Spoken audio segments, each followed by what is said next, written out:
Hi, my name is Alexis Llewellyn, and I feel that I strongly agree that I possess 6 of the 10 dispositions, and I agree that I possess the other 4.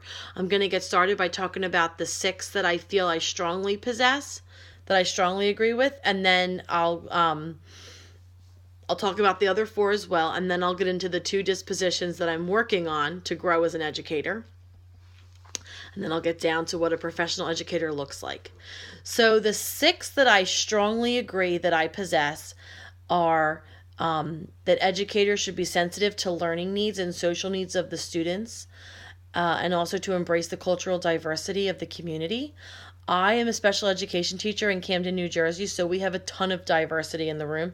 A lot of kids that speak different languages, some that speak no English, and we definitely try to embrace that in the classroom, and we try to really learn about everybody's different cultures and learn something new about everybody.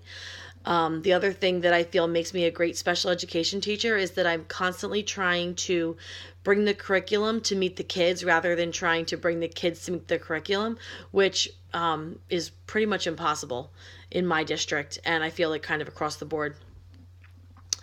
One of the other dispositions that I strongly agree with is that educators should promote social justice and equity, and maintaining appropriate standards of confidentiality. That is 100% a deal breaker.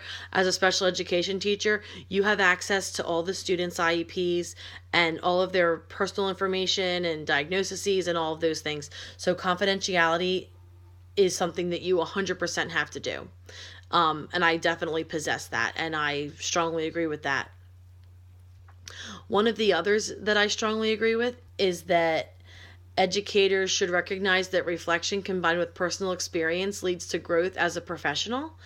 And that is something also that I'm working on, speaking of, because sometimes I complain a little bit about the PDs just because they're usually after school, they're usually till 5. And just being honest, that's kind of the last thing any educator feels like doing is learning from 3 to 5 every other week.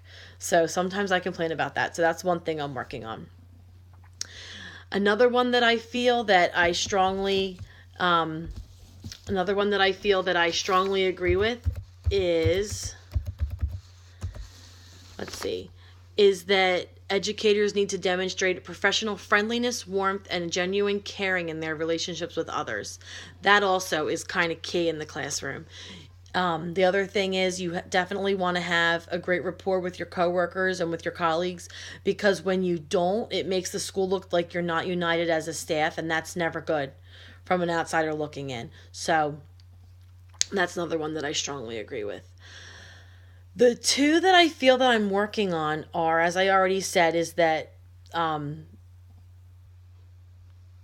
educators should be committed to the profession of teaching and learning. I already touched on the fact that sometimes I'm complaining a little bit about the PD, so that's one thing I'm working on. The other thing that I'm working on is that educators should promote and support curiosity and encouragement active inquiry. That's something I kind of struggle with, and that's because so much of what the students do today in the classroom is supposed to be done by the students and driven by the students. And it's hard for me to kind of let go of my classroom. They want a lot of the learning to be student-centered. They talk a lot about, and when I say they, I mean the higher-ups, the people that are downtown.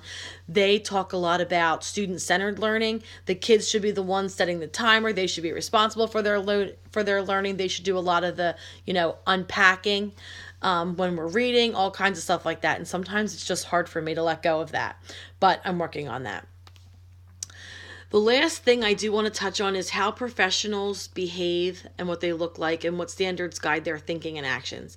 And I feel that people that are professional, they follow the golden rule. They treat others the way they want to be treated, and they are dressed appropriately for work, and they're professionals. And they're working with their own children. One of the questions was, how do they behave and what standards guide their thinking and actions? What guides your teaching is your kids. You have to know your kids. If you don't know your kids, you will be unsuccessful in the classroom. Doesn't matter how much you know, you have to know what they know. So that way you can work with them better.